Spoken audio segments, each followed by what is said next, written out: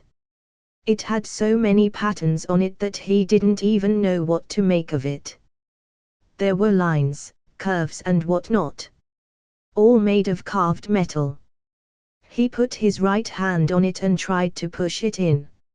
Nothing happened for a few seconds.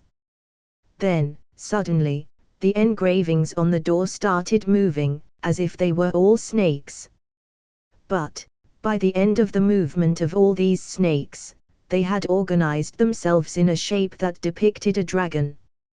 Then all of a sudden, the dragon opened its mouth and Magnus' whole body was engulfed in flames. ****. When the flames disappeared, Magnus was not there. The head goblin panicked and started shouting for him. Your Majesty! Where are you? He shouted. He was still calling Magnus Your Majesty because the goblins had taken Arthur as their king too. This way, goblins had proved allegiance to Arthur and Merlin and not Morgan Le Fay. I'm fine. The fire seemed to be some kind of special way to enter. Only one from my bloodline can enter it without being burned. You stay there and wait for me. Magnus's loud voice came from inside. Magnus turned to look at the long path leading deep down inside the mountain. It was illuminated by fire torches. Even the floor had some kind of a glowing stone that was making the whole path illuminated. Tilda, he really made a very futuristic-looking place while living in the past. Tilda, Magnus thought. He followed the pathway until it brought him to a dead end. There was a simple wall in front of him with two smaller gates on them. One was bright red and one was bright blue.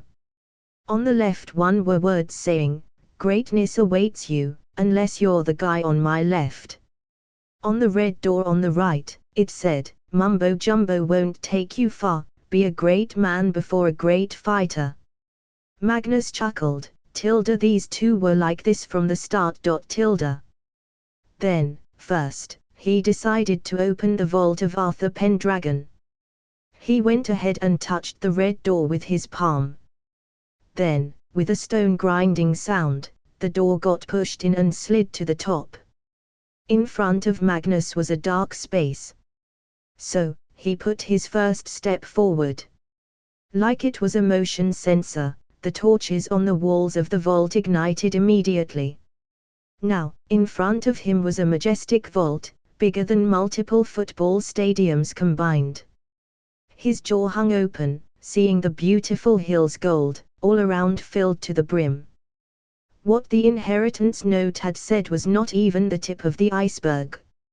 It only counted the gold coins, while here, there were many gold-made and precious metal decorated statues. There's so much money he didn't even know. Tilda, I'm really filthy rich. Tilda, he thought to himself and roamed around the vault. Then, after looking for a while, he finally found the robes and crown of King Arthur. These two might come in handy later, so he put it in a better, more visible place. Then he found the huge enchanted weapon racks. There were so many, it was as if Arthur was planning on raising an army. But, except for all this, there was nothing much other than money and more money. The magical items were non-existent. Now that he had seen the money, it was time to see magic. So, he went out of the Arthur vault and stood up in front of Merlin's vault. Magnus was expecting at least one good wand this time. The last one couldn't even handle his budding powers. The door opened in a similar fashion to Arthur's. But the change was visible. It was more organized. It had a huge library and also, a full chemical testing equipment. Tilda, this place feels so magical. Tilda, he thought happily. But, then his eyes fell on an egg near the entrance. There was also a note, saying, "If the dragon mom comes, she can take it. But if not, then my next heir shall bring the dragon to life. If you are reading this, then she did not come. So, it will be your job to train him now. Yes, you're a mom now, boy." Magnus' brows furrowed as he saw the egg. It was going to hatch soon, apparent from its movements. Crack asterisk. "Oh no," he exclaimed. Magnus was very much shocked by this turn of events. It seems that up until now, the egg was in a state of comatose. It started twitching and cracking from places. He knew that the dragon baby would be coming out. Then, it finally happened. A big crack appeared and a head popped out of it. It looked like a chicken at the moment, just without a beak. Quack. Happy smiley. Magnus was left speechless. "Aren't you a dragon? Why are you quacking?" Quack. Sigh asterisk. What do baby dragons even sound like? Okay, we'll see that later. You sit in my pocket for now. He muttered and scooped up the baby dragon. He then turned to look around in the vault. It was equally as big as Arthur's, though there was less gold, but more other stuff. After looking around at various books, he finally found the wands section. He really needed one. He randomly picked wands from the cases and tried a simple Lumos spell. The wand that was producing the most light meant it was the best. But, even after trying tens of them, he didn't find a perfect one. So, he had a hypothesis maybe Merlin has it hidden, . So, he took 10 wands with him. He was really going to use them like expendables. Then, he went to see the enchanted wizard robes. They were big for him, but he still put them on. They were black, made of leather, but the inside had nice soft red fur. Ah, this feels comfortable. Only if it came in my size. He muttered. Asterisk zip asterisk. It did get smaller to his size. Whoa, what else is there that's like this? I should bring Merlin's portrait here next time. Quack. Ah, you must be hungry. Okay, let's go back. Smuggling you into Hogwarts should be easy under the disguise of a duck. He decided. He took some gold coins and left the vault. He still needed to check out the castle of Merlin when he will have holidays. He went back to the door from where he entered the mountain. This time, no fire came and he was sent out as if he had apparated. The door was less like a door but more like a portkey he had studied about. When he came out, he saw the 2 goblins sitting together on the gondola lift. They were smoking something and stopped the moment they saw him. Ha ha, what was that? Since when did goblins start smoking? He asked. Magnus was a kid, he didn't know how to differentiate between a cigarette and marijuana. Ah, just some stress reliever. Were you satisfied with the visit? The head goblin asked. He had greed in his eyes. Magnus nodded. Yes, let's return now. We will sign an agreement for the lease. So, they started their boring journey back to the top. He really needed to find a way to enter the vaults faster. Underscore underscore underscore underscore underscore xxxxx underscore underscore underscore underscore underscore. Omake. An omake is just an alternate version of the main story. It is not canon and exists just for the laughs. The scene is when the inheritance test result came in. The results of the inheritance test came out. Everyone in the area had their jaws touching the floor. There were 2 more names other than Merlin and King Arthur. The head goblin looked at the paper and sneered while looking at Dumbledore. He then passed it on to the Minister for Magic, who was horrified after reading it. In fact, she couldn't hold it and vomited. Awara. Magnus and Dumbledore were in shock by this. Rita Skeeter quickly snatched the paper to get the news. But she was left dumbstruck after seeing it. And then she exploded, biggest news of the century. Soon, Moody the hold of it. His fake eye twitched uncontrollably. He then looked at Dumbledore and asked, how is this even possible? What? Dumbledore asked back. Moody slowly handed the paper to Dumbledore. The old man was calm till now, but all of a sudden, he felt his scalp going numb and his face getting hot with embarrassment. What is it, Professor? Magnus asked in great interest. He wanted to know the reason behind all these over-the-top reactions. Dumbledore, still a bit red, handed the paper to Magnus. Magnus read it aloud to all. Okay. It says that I am related to